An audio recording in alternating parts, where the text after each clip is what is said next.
നമസ്കാരം. ഈ നിയമസഭാ തെരഞ്ഞെടുപ്പ് പ്രചരണത്തിന്റെ ഘട്ടത്തിൽ മുഴുവൻ സമയത്തും കോൺഗ്രസിനെ പിടിച്ചുലച്ചതും അവരുടെ വിശ്വാസ്യത തന്നെ ചോദ്യം ചെയ്യപ്പെട്ടതുമായൊരു സംഭവമാണ് വയനാട് ഉരുൾപൊട്ടൽ ദുരന്തത്തിന് അവർ ശേഖരിച്ച പണം എന്താണ് ചെയ്തത്, ആ പണം എവിടെ എന്ന ചോദ്യം. ഒടുവിൽ തെരഞ്ഞെടുപ്പ് അടുത്ത ഘട്ടത്തിൽ അവർ അവിടെ സ്ഥലം ഏറ്റെടുത്ത് ആ സ്ഥലത്ത് 50 വീട് വെക്കും എന്ന പ്രഖ്യാപനം തൽക്കാലത്തേക്ക് നടത്തി. ആ പണി ഉദ്ഘാടനം ചെയ്യാൻ വേണ്ടിയിട്ട് നമ്മുടെ രാഹുൽ ഗാന്ധിയും പ്രിയങ്ക ഗാന്ധിയും ഒക്കെ വന്ന് ആഘോഷപൂർവ്വം മുന്നോട്ട് പോയി. എന്നാൽ പണി ഇതുവരെ തുടങ്ങിയിട്ടില്ല.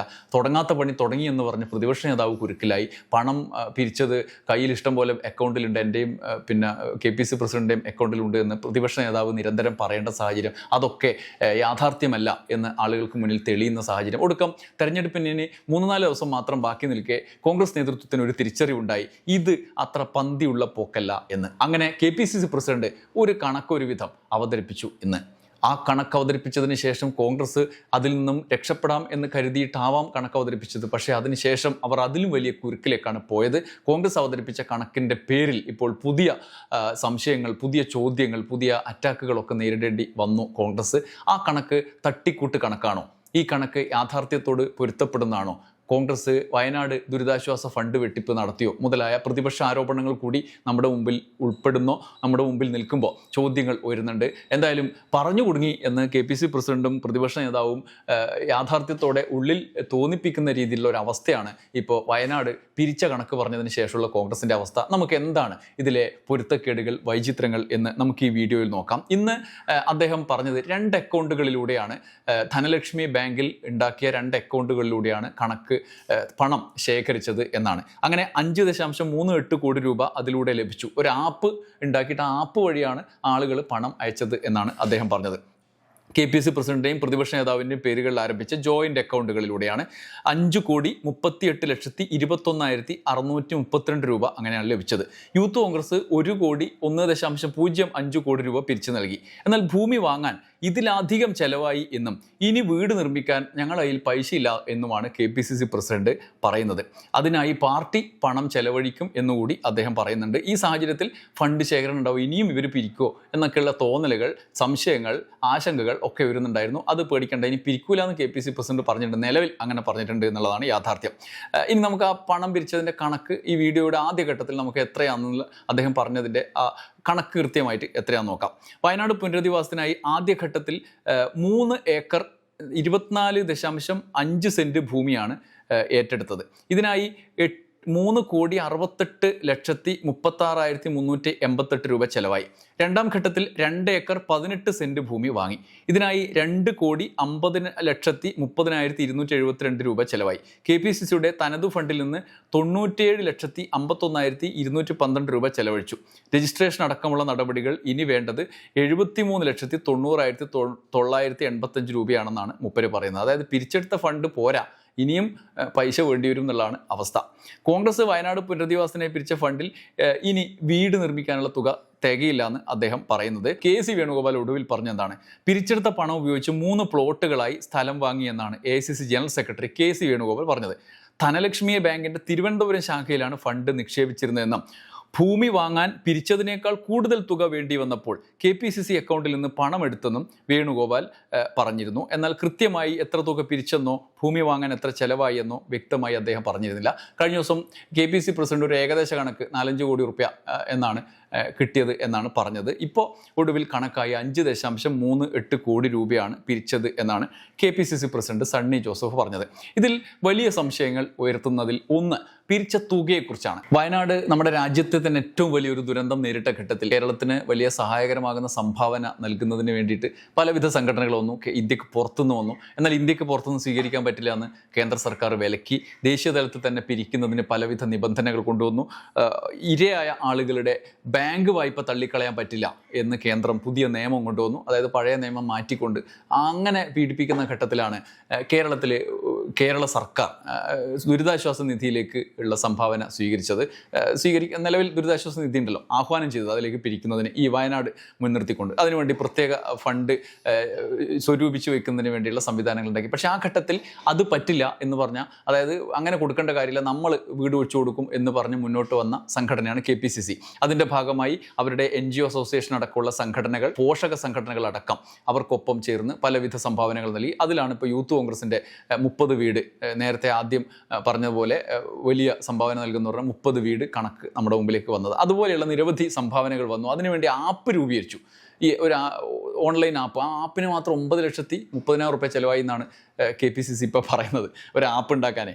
അപ്പോൾ അമ്മാതിരി പരിപാടി നടത്തിയിട്ടാണ് കിട്ടിയത് 5.38 കോടി രൂപ മാത്രമാണ് എന്ന കണക്ക് ഇപ്പോൾ നമുക്ക് മുന്നിലേക്ക് വരുന്നത്. അത്രേ കിട്ടിയിട്ടുണ്ടാവുള്ളൂ എന്ന് അവർ പറയുമ്പോൾ നമുക്കത് വിശ്വസിക്കാം. പക്ഷേ വിശ്വസിക്കും മുമ്പ് പുറത്തു വന്ന കണക്കുകളുണ്ട്. ഇപ്പം ആപ്പ് ഉണ്ടാക്കുമ്പോൾ അവർ പറഞ്ഞിരുന്നത് ഏതൊരാൾക്കും അതിൽ കയറി നോക്കിയാൽ അവരുടെ സംഭാവനയും കാണാം, ടോട്ടൽ എത്ര വന്നു എന്ന് കാണുകയും ചെയ്യാമെന്ന്. ഒരു 3 കാര്യങ്ങൾ ഞാൻ പറയാം. ഒന്ന്, VS Joy, Malappuram DCC president, ഇപ്പോൾ സ്ഥാനാർത്ഥിയാണ്. മൂപ്പര് ആ സമയത്ത് ഫേസ്ബുക്കിലൂടെ പുറത്തുവിട്ട ഒരു സംഭാവനയുടെ കണക്കുണ്ട്. അത് 25 ലക്ഷത്തിൻ്റെ ഒരു ചെക്ക് KC വേണുഗോപാലിന് കൈമാറുന്നതാണ്. അപ്പം തന്നെ 1/4 കോടിയായ. അത് കഴിഞ്ഞ് രാഹുൽ ഗാന്ധിയുടെ സംഭാവനയ്ക്ക് നന്ദി പറഞ്ഞുകൊണ്ട് KPC പ്രസിഡന്റ് നൽകിയ നന്ദി കുറിപ്പ് രാഹുൽ ഗാന്ധി അദ്ദേഹത്തിൻ്റെ X അക്കൗണ്ടിൽ പ്രസിദ്ധീകരിച്ചിട്ടുണ്ട്. ആ പൈസയാണ് ഇത്. മൂപ്പര് മറ്റേ MP ഫണ്ടൊന്നും കൊടുത്തിട്ടില്ലല്ലോ, നേരിട്ട് കേരള ഗവൺമെൻറ്റിന് കൊടുത്തിട്ടില്ല. അത് ദുരിതാശ്വാസ നിധിയിലേക്ക് മറ്റ് MP-മാരും MLA-മാരെ കൊടുക്കുമ്പോൾ മൂപ്പര് കൊടുത്തിട്ടില്ല, പ്രിയങ്ക ഗാന്ധിയും കൊടുത്തിട്ടില്ല. അവർ ഇതുപോലെ ആയിരിക്കും കൊടുത്തിട്ടുണ്ടാവുക. അപ്പോൾ രാഹുൽ ഗാന്ധി കൊടുത്തത് എവിടെയാണ്? KPCCയുടെ ഫണ്ടിലേക്കാണ് കൊടുത്തത്. അതിന് നന്ദി പറഞ്ഞിട്ടില്ല. ആ ഉറുപ്പ്യ നോക്കണേ. അത് കഴിഞ്ഞ് തമിഴ്നാട് കോൺഗ്രസ് കൊടുത്ത 1 കോടി രൂപ, തമിഴ്നാട്ടിലെ കോൺഗ്രസ് പാർട്ടി 1 കോടി രൂപ കൊടുത്തു. അവർ കേരള ഗവൺമെൻറ്റിൻ്റെ അക്കൗണ്ടിലേക്കല്ല കൊടുത്തത്. സാധാരണ നമ്മൾ പാർട്ടികളൊക്കെ കൊടുക്കുന്നത്, ഇപ്പോൾ ഒരു ദുരന്തം ഉണ്ടായാൽ ആ നാട്ടിലെ മുഖ്യമന്ത്രിയുടെ ദുരിതാശ്വാസ നിധിയിലേക്കാണ് കൊടുക്കുക. പക്ഷേ തമിഴ്നാട് കോൺഗ്രസ് കൊടുത്തത് ഇങ്ങോട്ടാണ്. നേരെ മറിച്ച് കർണാടക കോൺഗ്രസ് കൊടുത്തത് മുഖ്യമന്ത്രിയുടെ ദുരിതാശ്വാസ നിധിയിലേക്ക് സമാനമായി വീട് വാഗ്ദാനം ചെയ്യുകയാണ് ചെയ്തത്. നിങ്ങൾക്ക് അറിയായിരിക്കും. എന്നാൽ തമിഴ്നാട് കോൺഗ്രസ് 1 കോടി രൂപ കൊടുത്തു. അന്നത്തെ വാർത്തയാണ് ഇപ്പോൾ ഈ കാണുന്നത്, അന്ന് പത്രങ്ങളിൽ വന്ന വാർത്ത. അപ്പം തന്നെ എത്രയായി? ഒരു 1.25 കോടി, ഏകദേശം 1.5 കോടിയെങ്കിലും മിനിമം ആയില്ലേ? അപ്പോൾ എത്ര കിട്ടിയത്? ഇത് 3 ആളുടെ കണക്കാണ് കേട്ടോ. ഇതുപോലെ എത്രയോ ആശുപത്രികൾ, എത്രയോ മുതലാളിമാർ, എത്രയോ സാധാരണക്കാർ, എത്രയോ സിനിമ നടന്മാർ, എത്രയോ വിവിധ മേഖലകൾ വർക്ക് ചെയ്യുന്ന തൊഴിലാളികൾ, IT എംപ്ലോയീസ് ഒക്കെ കൊടുത്തിട്ടുണ്ടാവില്ലേ? ഒപ്പം വിദേശത്ത് അടക്കമുള്ള OICC അടക്കമുള്ള കോൺഗ്രസിൻ്റേതടക്കമുള്ള സംഘടനകൾ ഒക്കെ പൈസ കൊടുത്തിട്ടുണ്ടാവും. അപ്പം 3 ഈ ഇതുവരെ പറഞ്ഞ കണക്ക് വെച്ചിട്ട് തന്നെ ഏകദേശം 1/4 തുകയായി 3 ആളുകൾക്കുണ്ട്. അപ്പം ഏതിൻ്റെ 1/4 ഇവർ കിട്ടി എന്ന് KPCC പ്രസിഡന്റ് അവകാശപ്പെടുന്നതിൻ്റെ 1/4. അപ്പം 5.38 കോടി രൂപ മാത്രമേ കിട്ടിയിട്ടുണ്ടാകുകയുള്ളൂ എന്നുള്ള ചോദ്യം സ്വാഭാവികമായി വരും. ഇനി അല്ല, കോൺഗ്രസ് അങ്ങനെ പിരിച്ചപ്പോൾ അവർക്ക് അത്രയ്ക്ക് കിട്ടില്ല, അവർ പാവങ്ങളാണ്, അവർക്ക് അത്രയ്ക്ക് കൊടുക്കാൻ ആളുണ്ടായിട്ടില്ല, ഈ 3 പേര് കൊടുത്ത് കണക്കാക്കണ്ട എന്ന് വിചാരിച്ചോളൂ. അപ്പോൾ ബാക്കി ചില സംശയങ്ങളുണ്ട്. ആ സംശയങ്ങൾ കൂടി നമ്മുടെ മുമ്പിലേക്ക് ഇങ്ങനെ വരികയാണ്. അതിലൊന്നാണ് ഈ ഉദ്ഘാടനം ചെയ്തത് നിർമ്മാണ പ്രവർത്തനങ്ങളുടെ ഉദ്ഘാടനമാണ്. അതായത് നിലവിൽ ഈ 5.38 കോടി രൂപ പോരാഞ്ഞ് ഇനിയും 1 കോടിയോളം ഞങ്ങളുടെ കയ്യിൽ നിന്ന് ചിലവാകും, അല്ലെങ്കിൽ അതിൽ കൂടി കുറയാത്ത അല്ലെങ്കിൽ അതിൽ കൂടാത്ത തുക ചിലവാകുമെന്ന് KPCC പ്രസിഡന്റ് പറയുമ്പോൾ പിന്നെ എങ്ങനെ വീട് കെട്ടുമെന്ന് വിചാരിച്ചിട്ടാണ് നിർമ്മാണ ഉദ്ഘാടനം തുടങ്ങിയത്? അതിന് പൈസ ആണല്ലോ. അപ്പം പൈസ കയ്യിലില്ല, പൈസ ഇനി സ്വരൂപിക്കാൻ പോകുന്നതേ ഉള്ളൂ. അപ്പോൾ പിന്നെ എന്തിനാണ് നിർമ്മാണ പ്രവൃത്തി ഉദ്ഘാടനം രാഹുലിനെയും പ്രിയങ്കനൊക്കെ കൊണ്ടുവന്ന് തുടങ്ങിയത്? വീട് പണി തുടങ്ങി എന്ന് VD സതീശൻ പറഞ്ഞത് എന്തടിസ്ഥാനത്തിലാണ് എന്നുള്ള ഒന്നാമത്തെ കാര്യം ചോദ്യമായിട്ട് നമ്മുടെ മുമ്പിലുണ്ട്. അപ്പോൾ ആപ്പിൻ്റെ കാര്യമുണ്ട്. ആപ്പ് എല്ലാ കാലത്തും ഈ സംഭാവന നൽകുന്ന ആൾക്കുള്ള ഉത്തരവാദിത്തം എന്നുള്ള നിലയിൽ ചെക്ക് ചെയ്യാൻ അവിടെ ഉണ്ടാവും എന്നുള്ളതാണ് ഒന്നാമത്തെ കാര്യം. സ്വാഭാവികമായിട്ടും ഇത്രയും വലിയ ബുദ്ധിമുട്ടൊന്നും കോൺഗ്രസിന് ഇല്ലായിരുന്നു. ഇത്രയും നാൾ വിവാദത്തിലായി, ദുരൂഹതയിലായി, ഫണ്ട് തട്ടിപ്പുകാർ എന്ന വിളി കേട്ടു. ശവം തൂക്കികൾ എന്ന് പ്രതിപക്ഷം, സ്വരാജിൻ്റെ ആദ്യത്തെ പ്രയോഗം, പിന്നീട് അവരുടെ എതിർപക്ഷം, ഭരണപക്ഷമായി നിൽക്കുന്ന CPM അടക്കമുള്ള ആൾ വിളി തുടങ്ങിയിരുന്നു. അതിൻ്റെയൊക്കെ ആവശ്യം ഉണ്ടായിരുന്നില്ല. ആദ്യം പ്രഖ്യാപിച്ചതുപോലെ ആപ്പ് ഡിക്ലെയർ ചെയ്യുന്ന സമയത്ത് കോൺഗ്രസ് പറഞ്ഞിരുന്നത് അത് എല്ലാ സമയത്തും നിങ്ങൾക്ക് ആർക്കും ഓൺലൈനിൽ പരിശോധിക്കാവുന്ന ഒരു ആപ്പാണ് എന്ന്. അതായത് നമ്മൾ പൈസ സംഭാവന എടുക്കുകയാണെങ്കിൽ നമുക്കത് പരിശോധിക്കാം, നിങ്ങൾ കൊടുത്തതും ടോട്ടൽ എത്ര കിട്ടി എന്നുള്ളതും. പക്ഷേ ആപ്പ് ഒരു സുപ്രഭാതത്തിൽ, അതായത് പിരിവ് തുടങ്ങിയ ഒരു ഘട്ടം കഴിഞ്ഞപ്പോൾ പെട്ടെന്ന് അപ്രത്യക്ഷമായി. അത് ദുരൂഹമാണോ?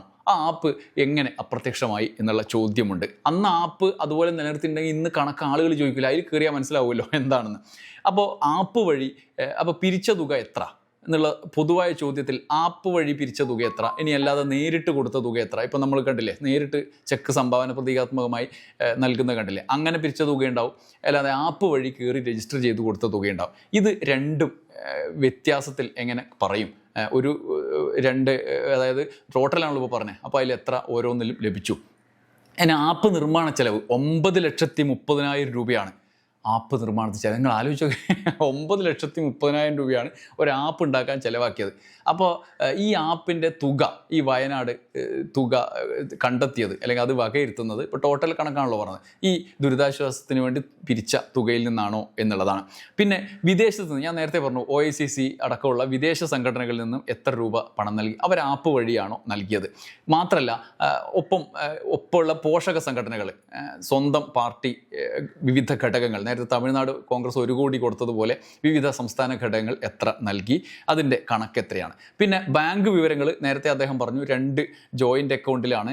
ധനലക്ഷ്മി ബാങ്കിലെ അക്കൗണ്ടിൽ തുകയുണ്ട്, മറ്റൊരു ബാങ്കിൽ 2 ജോയിൻ്റ് അക്കൗണ്ടുകളിലാണെന്ന് പറയുന്നു. അപ്പോൾ ഏത് ബാങ്കിൽ എത്രയൊക്കെയാണ് തുകയുള്ളത് എന്നതടക്കം. ഈ കഴിഞ്ഞ ദിവസം പോലും 5 കോടി രൂപയോളം ചിലവായി എന്നാണ്, സ്ഥലം ഏറ്റെടുക്കാൻ മാത്രം 5 കോടി ചിലവായി എന്നാണ് KPC പ്രസിഡന്റ് ഞാൻ തുടക്കത്തിൽ സൂചിപ്പിച്ച പോലെ പറഞ്ഞത്. എന്നാൽ ഇന്ന് പറയുന്നത് 6.18 കോടി രൂപ എന്നാണ്. നേരത്തെ പറഞ്ഞ കണക്കിൽ ടോട്ടൽ ചിലവായത് 6.18 കോടി രൂപ ചിലവായി. വാങ്ങിയ ഭൂമിയുടെ രജിസ്ട്രേഷൻ തുകയടക്കം വരുന്നത് 3,21,25,500 രൂപയാണ്. അപ്പോൾ അതാണ് രേഖകളിലുള്ളത്. അപ്പോൾ ബാക്കി തുകയുടെ പിന്നിലെ കണക്ക് എന്താണ്? യൂത്ത് കോൺഗ്രസിൻ്റെ വിഹിതത്തിനെ കുറിച്ച് പറയുന്നുണ്ട്. യൂത്ത് കോൺഗ്രസ് പിരിച്ച തുക എത്രയാണ്, അവർ കൂട്ടി നൽകിയോ അല്ലെങ്കിൽ പിരിച്ച തുക ഒരുപോലെ ഇത്രയും തുക പിരിച്ച് നൽകിയോ, 1.05 കോടി രൂപ, അതോ അവർ കൂടുതൽ കയ്യിൽ നിന്നിട്ടോ ടോട്ടൽ പിരിച്ചത് മാത്രമാണോ എന്നുള്ളതാണ്. 100 വീട് രാഹുൽ ഗാന്ധിയുടെ വീട്, 100 വീട് കോൺഗ്രസിൻ്റെ വീട്, 30 വീട് യൂത്ത് കോൺഗ്രസിൻ്റെ വീട്. അപ്പം 230 വീട് കൃത്യമായിട്ട് തന്നെ ആയി. പിന്നെ അല്ലാതെ ഇവർ പറയുന്നത് സിദ്ധരാമയ്യയുടെ വീട് കർണാടക, അതൊക്കെ ഗവൺമെൻറ് വഴി 2 ഗവൺമെൻറ്റുകൾ വഴിയുള്ളതാണ്. അതായത് മുഖ്യമന്ത്രിയുടെ ദുരിതാശ്വാസ നിധിയിലേക്കുള്ള സംഭാവനയാണ്, കോൺഗ്രസിൻ്റെ സംഭാവനയല്ല. അപ്പോൾ അങ്ങനെയുള്ള 230 വീടാണ് പറഞ്ഞിരുന്നത്. ഇപ്പോൾ വയനാട്ടിൽ ഭൂമി ഏറ്റെടുത്ത് 50 വീടിൻ്റെയാണ്.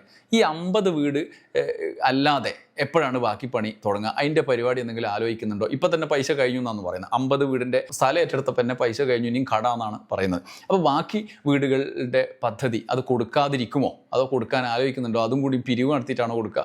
അപ്പോൾ ഈ ഇപ്പം നിലവിലുള്ള പൈസേൻ്റെ എത്രയോ ഇരട്ടി അപ്പോൾ വേണ്ടി വരും ആകെ 230 വീടിന്. അപ്പോൾ അത് എത്ര രൂപയാകും എന്നുള്ള, അതെങ്ങനെ കൊടുക്കും എന്നുള്ള ചോദ്യം. അതിനൊക്കെ ഉപരി ഇതിൻ്റെ ഗുണഭോക്താക്കൾ ആര് എന്നുള്ളതാണ്. ഗവൺമെൻറ് വയനാട് ദുരിതാശ്വാസത്തിൻ്റെ പദ്ധതിയുടെ ഭാഗമായിട്ട് ഉരുൾപൊട്ടൽ ദുരന്തം ബാധിച്ച ആളുകളുടെ പട്ടിക തയ്യാറാക്കിയിട്ടുണ്ട്. ആ പട്ടികയിൽ ഓരോരുത്തർക്ക് ഒന്നുകിൽ ഗവൺമെൻറ്റിൻ്റെ ടൗൺഷിപ്പിൽ അംഗമാകാം, ഇല്ലെങ്കിൽ ഒരാൾ 15 ലക്ഷം രൂപ സർക്കാരിൽ നിന്ന് വാങ്ങിച്ച് അവർക്ക് പുറമേ പോയി വീട് വെക്കാം. ഇതാണ് 2 ഓപ്ഷൻ. അതിൽ മുസ്ലിം ലീഗിൻ്റെ വീട്ടിലേക്ക് ഇങ്ങനെ പൈസ വാങ്ങിച്ചു പോയ ആളുകളുണ്ട്. കോൺഗ്രസിൻ്റെ വീട് പ്രതീക്ഷിച്ചു പോയവരും ഉണ്ടാകുമായിരിക്കാം. അങ്ങനെയുള്ളവരുണ്ടോ? അങ്ങനെ കോൺഗ്രസിൻ്റെ വീട് പ്രതീക്ഷിച്ച് പോയവരുണ്ടോ? ചിലരൊക്കെ തിരിച്ചു വരുന്നുണ്ടെന്നാണ് നമ്മൾക്കിപ്പോൾ കിട്ടുന്ന വാർത്തകൾ. ഉദാഹരണത്തിന് അവിടെ വലിയ ദുരന്തത്തിന് ഇരയായ ആളുകൾ പുറത്ത് പൈസ വാങ്ങിച്ചു പോയിട്ട് അവിടുത്തെ ടൗൺഷിപ്പിൻ്റെ സൗകര്യം മനസ്സിലാക്കിയിട്ട് തിരിച്ച് സർക്കാരിൻ്റെ വീട് വേണം തന്നെ പറഞ്ഞ് തിരിച്ചു വരുന്ന ആളുകളുണ്ട്. അങ്ങനെയുള്ള ഇപ്പോൾ ശ്രുതി എന്നൊക്കെ പറഞ്ഞ് നമ്മൾ വലിയ വാർത്തയിൽ നിറഞ്ഞു നിന്ന ദുരിതബാധിതയായ പിന്നെ വ്യക്തി നമ്മൾ വാർത്തയിലൊക്കെ നിറഞ്ഞു നിന്നാണ്. അവർക്ക് വീട് വെച്ച് നൽകുമെന്ന് പറഞ്ഞ് ഉള്ള വലിയ പ്ലാനൊക്കെ പൊക്കി കാണിച്ചുകൊണ്ട് ടി സിദ്ദിഖിൻ്റെ വീഡിയോകളൊക്കെ വൈറലായിരുന്നു.